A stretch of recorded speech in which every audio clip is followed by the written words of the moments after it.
कहानी का शीर्षक है चौकीदार। पापा, बस हम लोग निकल रहे हैं, शाम तक लौट आएंगे। आप प्लीज़ घर का ख्याल रखना। हाँ, आपका खाना टेबल पर रख दिया है, जब भी भूख लगे लेकर खा लेना। रात तक का खाना बना दिया है। हम लोगों को आने में देर हो जाएगी तो थकने के बाद खाना नहीं बनेगा और हम लोग वैसे भी खाना खा कर आएंगे। और हाँ, जाते जाते बाहर ताला लगा कर जा रहे हैं, अपना ख्याल रखना। दोनों बेटे और बहू कहते हुए अपने अपने परिवार के साथ घर से बाहर निकल गए। आज इन लोगों का रिज़ॉर्ट जाने का मूड है। सुबह से शाम तक वहीं मौज मस्ती करने का इरादा है। एक बार भी किसी ने संतोष जी से नहीं पूछा कि वो भी जाना चाहते हैं या नहीं। सोफे से उठकर खिड़की के पास चल कर गए और खिड़की से नीचे देखा तो दोनों अपनी कारों में बच्चों के साथ बैठकर रवाना हो गए। थोड़ी देर तक खिड़की के बाहर यूं ही ताकते रहे। उसके बाद उदास मन से धीरे धीरे चलते हुए डाइनिंग टेबल पर आए और वहां रखे हुए खाने को खोलकर देखा। कैसरोल में 5 रोटियां, डोंगे में पतली सी दाल, एक प्लेट में सलाद के नाम पर एक प्याज काट कर रखा हुआ था। खाने को देखते ही मन सोचने लगे कि अभी तो सुबह के 8 ही बज रहे हैं। आज पूरा दिन मुझे इसी खाने से निकालना है। रात को भी खाना नहीं मिलेगा। इतने से मेरा पेट कैसे भरेगा। पिछली बार भी जब ये लोग घूमने गए थे तब भी बहू इतना सा ही खाना बना कर गई थी। रात को घर पर आने के बाद संतोष जी ने सिर्फ इतना ही तो कहा था कि बहू, मुझे बहुत ज़ोर से भूख लगी है। बस उसी में दोनों बहुओं ने रोना धोना मचा दिया था। और बेटे तो वैसे भी अपनी पत्नियों के आगे कुछ बोलते नहीं हैं। और आज फिर वही। एक लंबी गहरी सांस लेकर अपने कमरे की तरफ आए। कमरे में अपनी पत्नी की तस्वीर देखकर आंखों में आंसू आ गए। एक वो थी जो कभी मुझे भूखा नहीं रहने देती थी, पर उसके जाने के बाद तो सचमुच पेट भर खाने को भी तरस गया हूँ। सोचा था कि रिटायर होने के बाद परिवार वालों के साथ खूब घूमूंगा फिरूंगा, पर यहाँ तो बीमार नहीं हूँ, पर घर में हर कोई मुझे बीमार बनाने में लगा हुआ है। जानता था कि हर बात के 2 पहलू होते हैं, पर कभी इस पहलू के बारे में तो सोचा ही नहीं था। पहले कितना घूमने का शौक़ था। महीने में 2 बार तो परिवार के साथ बाहर घूमने निकल ही जाते थे, पर अब कितने महीनों से तो घर के बाहर भी नहीं निकला हूँ। ये लोग जब भी कहीं जाते हैं ताले में बंद करके जाते हैं। एक बार भी नहीं पूछते कि पापा, आपको भी चलना है क्या। अब तो घुटन सी होने लगी है। किसी से बाहर बात भी नहीं करने देते और खुद भी बैठकर बात करना पसंद नहीं करते। आजकल पता नहीं दोस्तों के भी फ़ोन नहीं आते, ना उनका फ़ोन लगता है। मेरे ही बेटों ने अपने घर का चौकीदार बनाकर रख दिया है मुझे। जब हाथ पैर चल रहे हैं तब मेरी कदर नहीं है, तो जिस दिन बिस्तर पकड़ लूँगा तो मुझे तो पूछेंगे भी नहीं। किसी न किसी निर्णय पर पहुँचना बहुत ज़रूरी हो चुका है।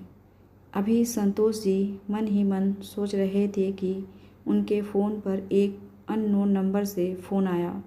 जब मोबाइल उठाया तो दूसरी तरफ उनके दोस्त मनोज जी बोल रहे थे, और संतोष कैसा है, कितने दिनों बाद तेरा फ़ोन लगा है।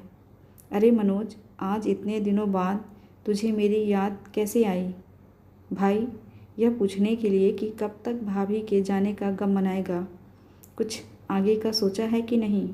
मतलब यह कि इस बार हम सारे दोस्त मिलकर रामेश्वरम घूमने जा रहे हैं। तू भी चलेगा इस बार। पिछली 2 बार भी तुम मना कर चुके हो।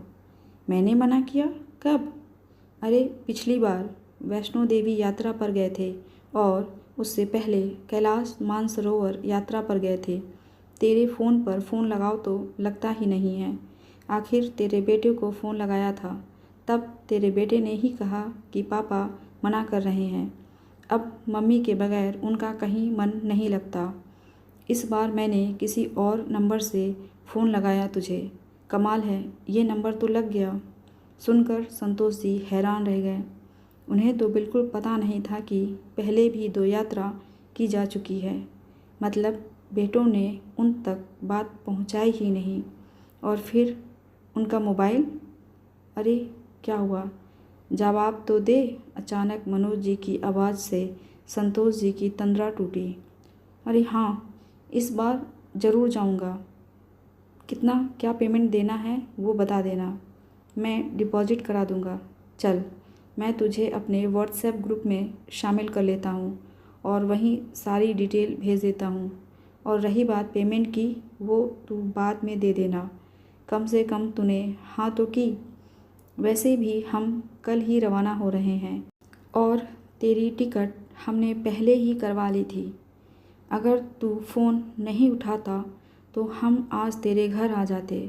अच्छा ठीक है बाबा, पर डिटेल आधे घंटे बाद भेजना। चल फिर फटाफट से तैयारी कर ले, कल सुबह ही निकलना है। कहकर मनोज जी ने फ़ोन रख दिया। मनोज जी के फ़ोन रखते ही संतोष जी ने अपना फ़ोन चेक किया। संतोष जी के अधिकतर सभी दोस्त उसमें ब्लॉक हो रखे थे। उन्हें याद आया कि पिछली बार बच्चों को मेरे भरोसे छोड़कर चारों ऊटी घूमने गए थे। देखकर संतोष जी का दिमाग चकरा गया। इतना बड़ा धोखा। कुछ देर तक आंखों में आंसू लिए अपनी पत्नी की तस्वीर की तरफ देखते रहे। फिर आंसू पोंछकर सबसे पहले संतोष जी ने अपने सारे दोस्तों को अनब्लॉक किया। उसके बाद उठकर अपने कमरे में गए और अपनी अलमारी से अपने टूर पर पहनने वाले कपड़े निकालकर पैक किए। अपने स्पोर्ट्स शूज़ निकाले और उनकी धूल साफ़ की।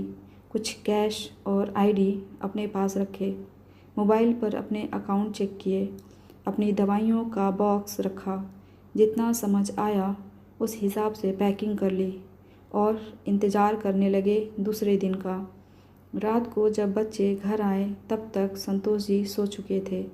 किसी ने भी उनके कमरे में जाने की जहमत नहीं उठाई। सब अपने अपने कमरे में जाकर सो गए। दूसरे दिन जब बेटे और बहुएं चाय पी रहे थे तो संतोष जी तैयार होकर अपना बैग लेकर बाहर आए। उन्हें देखते ही बड़ा बेटा बोला, अरे पापा, आप कहाँ चल दिए? मैं अपने दोस्तों के साथ रामेश्वरम टूर पर जा रहा हूँ। मेरा भी टिकट है। संतोष जी की बात सुनकर चारों बेटे बहू एक दूसरे की शक्ल देखने लगे। बड़ी बहू बोली, पर पापा जी, आप ऐसे कैसे जा सकते हैं? बच्चों के एग्ज़ाम शुरू होने वाले हैं और हमें भी बेंगलुरु के लिए रवाना होना है। मेरे मौसा जी के बेटे की शादी है। बच्चों को हम किसके भरोसे छोड़ कर जाएंगे? आपने सोचा भी है? छोटी बहू ने भी कहा, और क्यों फालतू में पैसे खर्च करना? आपके पास इतना ही पैसा है तो थोड़ा बहुत हमें ही दे दीजिए, बेटे ने भी कहा। और वैसे भी इस उम्र में कहाँ घूमने की लग रही है आपको? कल को गिर पड़ गए तो सेवा कौन करेगा? इसलिए चुपचाप अपना सामान वापस कमरे में रख दीजिए। बड़ी बहू बोली, मुझे ऑर्डर देने वाली तुम कौन होती हो बड़ी बहू?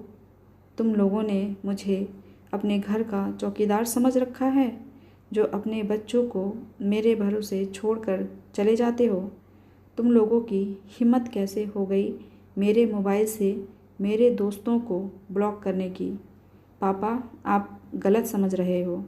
वो आपको कोई डिस्टर्ब ना करे इसलिए ब्लॉक किया था। अच्छा, मेरे आराम का इतना ही ख्याल है तो अपने बच्चे खुद संभालो। और रही बात मेरे घूमने फिरने के खर्चे की, तो वो मैं अपने खुद के कमाए पैसों से कर रहा हूँ। किसी को बताने की ज़रूरत नहीं है। अभी तो मैं रामेश्वरम जा रहा हूँ। वापस आने के बाद निर्णय लूँगा कि अब मुझे क्या करना है। बहुत हो गई तुम लोगों की मनमानी, कहकर संतोष जी वहाँ से रवाना हो गए। बेटे और बहू से कुछ बोलते न बना। आखिर सब यही सोचते रह गए कि पापा आखिर क्या निर्णय लेंगे। इस दुविधा में छोड़ के जा चुके थे संतोष जी। कैसी लगी आपको ये कहानी कमेंट करके ज़रूर बताइएगा। ऐसी ही कहानियाँ सुनने के लिए चैनल को सब्सक्राइब कर लीजिए। मिलते हैं अगली कहानी के साथ। धन्यवाद।